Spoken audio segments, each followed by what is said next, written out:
السلام علیکم ورحمۃ اللہ وبرکاتہ۔ نماز کی پابندی کریں، قیامت کو سب سے پہلا سوال نماز کا ہوگا۔ نمازی ہمیشہ کامیاب ہوگا مگر نماز دل سے ہو، سوچ اور ارادہ نماز کی طرف ہو، قوی تصور کے ساتھ اگر نماز ادا کی جائے تو نماز ہے، ورنہ ٹکریں جو کسی کام کی نہیں۔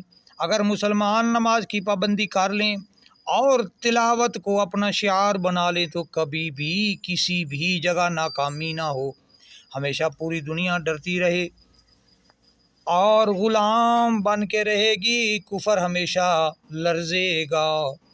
سنت رسول صلی اللہ علیہ وسلم پر عمل کریں، کامیابی ہمیشہ آپ کے قدم چومے گی۔